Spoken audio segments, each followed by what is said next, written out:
The Tale of Peter Rabbit.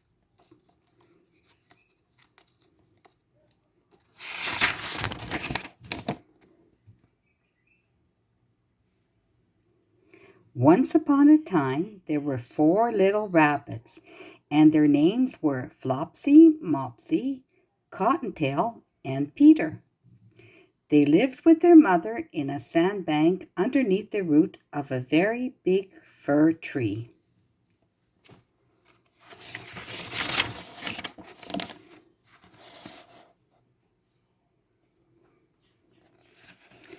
"Now, my dears," said old Mrs. Rabbit, "one morning you may go into the fields or down the lane, but don't go into the fields or down the lane. But don't go into Mr. McGregor's garden. Your father had an accident there. He was put in a pie by Mrs. Gregor.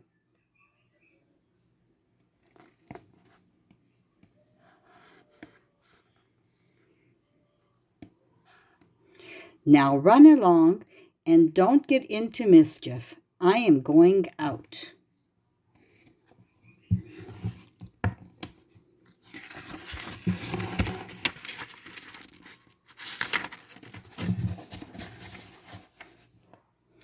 Then old Mrs. Rabbit took a basket and her umbrella and went through the wood to the baker's. She bought a loaf of brown bread and 5 currant buns.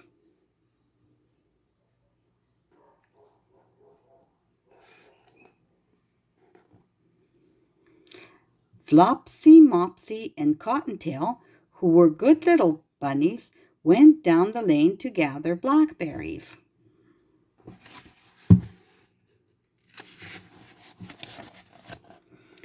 But Peter, who was very naughty, ran straight away to Mr. McGregor's garden and squeezed under the gate.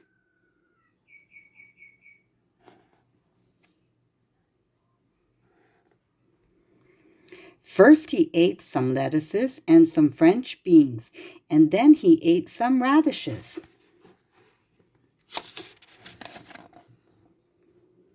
And then, feeling rather sick, he went to look for some parsley.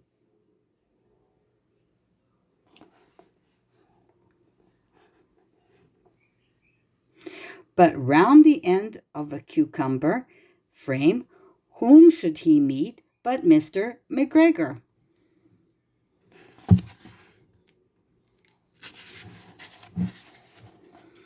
Mr. McGregor was on his hands and knees planting out some young cabbages, but he jumped up and ran after Peter, waving a rake and calling out, "Stop, thief!"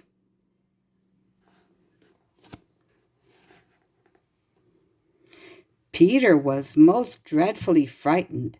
He rushed all over the garden, for he had forgotten the way back to the gate. He lost one of his shoes among the cabbages and the other shoe among the potatoes.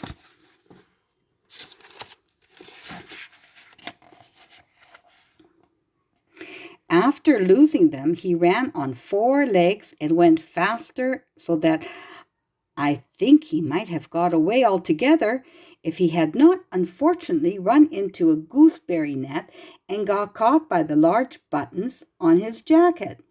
It was a blue jacket with brass buttons, quite new.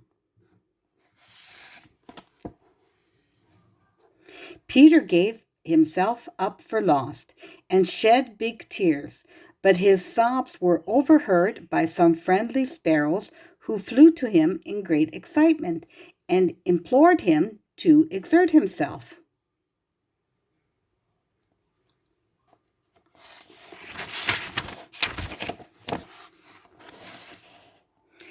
Mr. McGregor came up with a sieve which he intended to pop upon the top of Peter, but Peter wriggled out just in time, leaving his jacket behind him.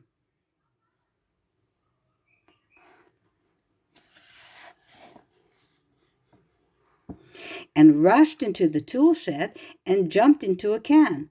It would have been a beautiful thing to hide in if it had not had so much water in it.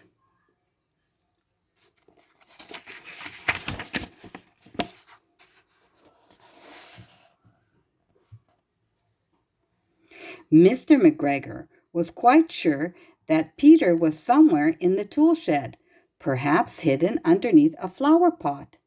He began to turn them over carefully, looking under each.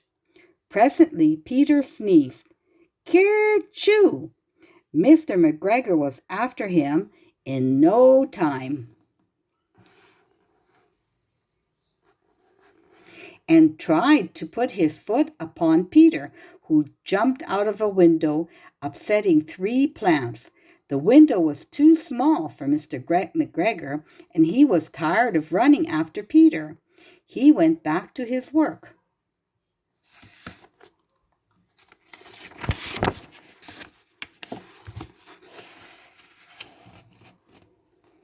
Then he tried to find his way straight across the garden, but he became more and more puzzled. Presently he came to a pond where Mr. McGregor filled his water cans. A white cat was staring at some goldfish. She sat very, very still, but now and then the tip of her tail twitched as if it were alive. Peter thought it best to go away without speaking to her. He had heard about cats from his cousin, little Benjamin Bunny. He went back towards the tool shed, but suddenly, quite close to him, he heard the noise of a hoe. Screech, scratch, scratch, screech.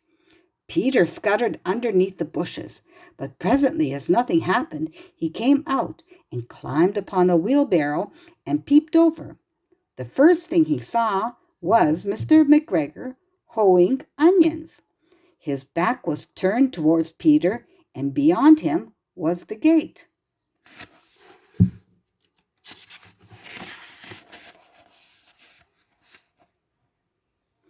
Peter got down very quietly off the wheelbarrow and started running as fast as he could go along a straight walk behind some black currant bushes.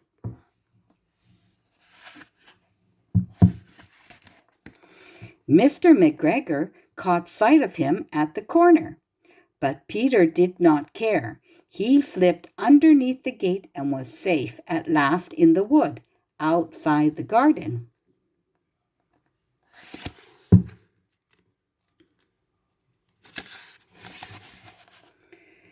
Mr. McGregor hung up the little jacket and the shoes for a scarecrow to frighten the blackbirds.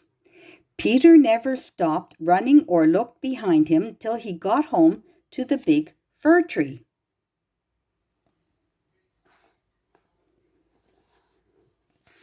He was so tired that he flopped down upon the nice soft sand on the floor of the rabbit hole and shut his eyes.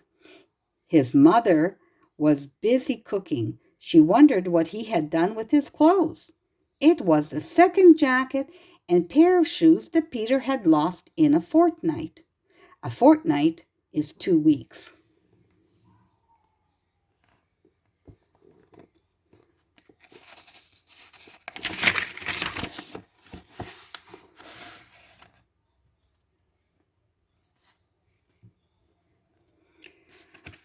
I am so sorry to say that Peter was not very well during the evening.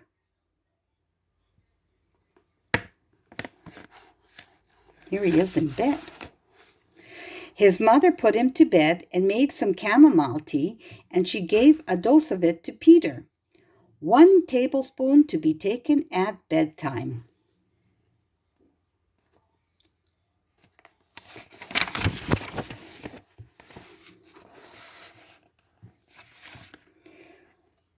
But Flopsy, Mopsy, and Cottontail had bread and milk and blackberries for supper. The end.